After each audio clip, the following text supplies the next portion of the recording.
महामारी में देश के हेल्थ सिस्टम के लिए एक बहुत बड़ा इम्तिहान है। मंगल और चांद पर जाते हुए हम भूल गए कि सेहत की बुनियादी जरूरत को भी दुरुस्त करना बहुत जरूरी है। कोरोना वायरस ने देश की लचर स्वास्थ्य व्यवस्था को बेपर्दा कर दिया है। देखिए दिल्ली से सटे नोएडा के भट्टा परसोल से यह रिपोर्ट। परसोल है जो नोएडा की हाईटेक सिटी और देश की राजधानी से महज चंद किलोमीटर दूर है।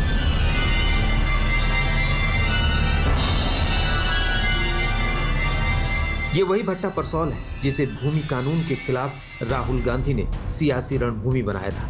मगर आज इस गांव में कोरोना मौत बनकर टूटा तो ना तो वो खुद यहाँ आए, ना उनकी पार्टी से कोई आया। हाँ, इतना है कि इकलौते स्वास्थ्य केंद्र पर उनकी पार्टी के नेता ने अपना इश्तिहार जरूर लगवा रखा है। इस वक्त मैं ग्रेटर नोएडा के पारसोल गांव में हूं। आपको याद होगा पारसोल वही गांव है जहां 2011 में जमीन के लिए संघर्ष हुआ था और बड़े बड़े नेता, यहां तक कि राहुल गांधी भी मोटरसाइकिल से पारसोल गांव में पहुंचे हुए थे। पारसोल गांव की बात करें तो यहां पर कोरोना के कई मरीज आ रहे हैं, ऐसा गांव वालों का दावा है। गांव की आबादी 6000 से ज्यादा है और पारसोल गांव में यही एक स्वास्थ्य उपकेंद्र है पारसोल का। और यहाँ पर जैसा गांव के लोग बताते हैं कि हफ्ते में एक दिन महिला नर्स आती है और टीकाकरण करती है महिलाओं को। वैक्सीनेशन का भी यहाँ पर काम चला कुछ दिन, लेकिन फिलहाल थमा हुआ है। अब जरा अस्पताल के जो दीवारें हैं उसकी हालत देखिए। यहाँ पर अलग अलग तरह के, कुछ राजनीतिक पार्टियों के, कुछ दुकानों के, यहाँ तक कि जो बकायदा यहाँ कांग्रेस के नेता का है उनका आप यहाँ पर बैनर देख पाते हैं। उसके अलावा खुद जो सरकारी उपकेंद्र है वहां पर प्राइवेट अस्पताल का बकायदे दीवार पर एक पेंटिंग के जरिए कृष्णा हॉस्पिटल कर दिया गया। इस गांव में अब तक 10 से 12 लोग कोरोना से अपनी जान गंवा चुके हैं। 2 दिन के लिए टेस्ट करने वाली टीम आई और उसकी जांच में 70 लोग पॉजिटिव निकले। लेकिन नोएडा के इतने करीब होकर भी इन लोगों के इलाज के लिए यहाँ अस्पताल के नाम पर एक जर्जर स्वास्थ्य उपकेंद्र है। और ये बुधवार में एक बार खुलता है हफ्ते में। अच्छा। 1 घंटे के लिए बस। अच्छा। बस जच्चा बच्चा के टीकाकरण होता है, उसके सिवा कुछ नहीं। अच्छा। टेस्टिंग नहीं हो रही यहाँ, हुई 2 दिन टेस्टिंग हुई, फिर वहाँ बुलाने लगे दनकौर। अच्छा। और यहाँ नंबर ना आवे, वहाँ 500 आदमी 700 आदमी पहुँचे हैं और लोग बड़े बूढ़े से जहाँ तो वे बेचारे किधर के नहीं चले हमें उल्टी। अच्छा। गांव में टेस्टिंग हुई थी, कितने दिन हुई? 2 दिन हुई। 2 दिन हुई। हाँ। कितने लोगों की टेस्टिंग? 60-70 आदमी पॉजिटिव आए। अच्छा। उनको जो फिर वो भी टेस्टिंग बढ़िया नहीं है, वो कुछ फिर प्राइवेट कराए का है, वो ठीक आ गए हैं, वो नेगेटिव आए। यहाँ पॉजिटिव करके उन्हें ठीक बताए, जो नेगेटिव करवाए का है वो पॉजिटिव आए। बढ़िया नहीं है टेस्टिंग भी। अब टेस्टिंग और वैक्सीनेशन कहाँ हो रहा है? दनकौर में। दनकौर यहाँ से कितनी दूर? दनकौर यहाँ से 9 किलोमीटर और यहाँ स्वास्थ्य केंद्र वहाँ बोलकर 10 किलोमीटर। 1 मई के बाद से ही गांव को ऐसी नजर लगी कि लोग एक एक कर दम तोड़ने लगे। किसी की मौत अस्पताल में हुई तो किसी के अस्पताल से ठुकराकर घर भेजे जाने पर। उनमें से एक 43 साल के सर्वेश मलिक भी थे जिनकी मौत 8 मई को हुई। क्षेत्र में ग्रेटर नोएडा के पारसोल में मैं मौजूद हूँ। सर्वेश मलिक हैं जिनकी उम्र 42 से 43 साल के लगभग की थी। इनकी तबीयत अचानक खराब हुई और इनकी मौत हो गई। इनके बेटे हैं, हम उनसे बात करते। अपना नाम बताइए। रोहित मलिक।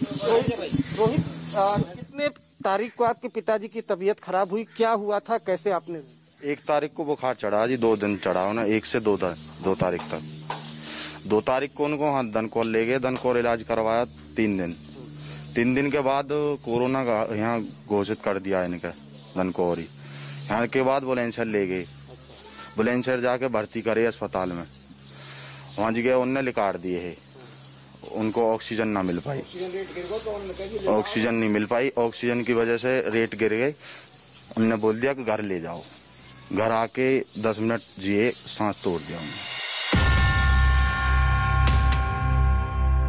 जब नोएडा के इतने करीब के गांव के हालात ऐसे हैं तो दूर दराज की स्थिति का अंदाजा लगाया जा सकता है।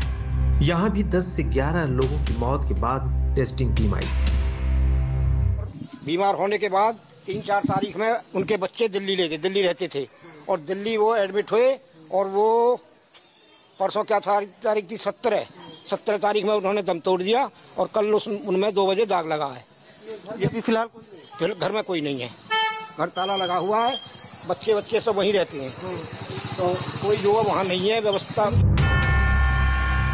अब भले ही प्रशासन जागा है, मगर जब कोरोना चरम पर था तब कहीं से कोई मदद नहीं मिली।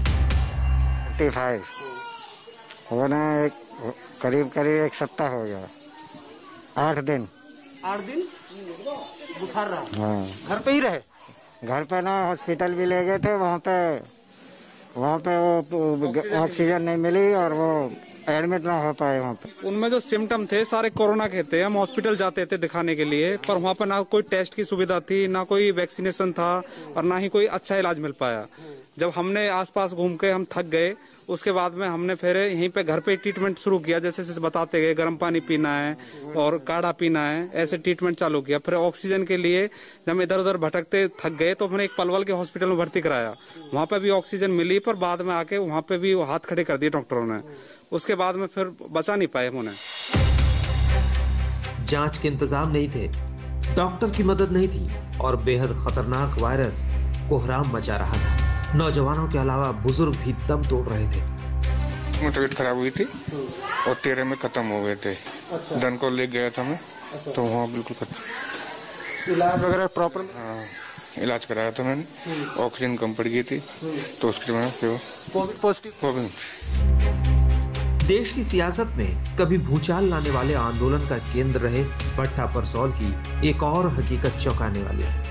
यहाँ एक आयुर्वेदिक अस्पताल भी है, जरा उसकी हालत पर भी गौर कीजिए। ग्रेटर नोएडा के पारसौल गांव की आबादी 7000 से ज्यादा की है।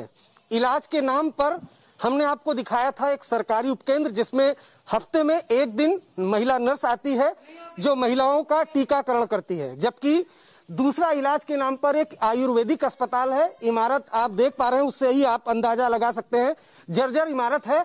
बोर्ड भी उस पर लिखा हुआ है आयुर्वेदिक चिकित्सालय उत्तर प्रदेश सरकार। दरअसल ये जो पूरी बिल्डिंग थी, ये पुरानी बिल्डिंग थी जो गांव के लोगों ने सरकार को दान में दे दी।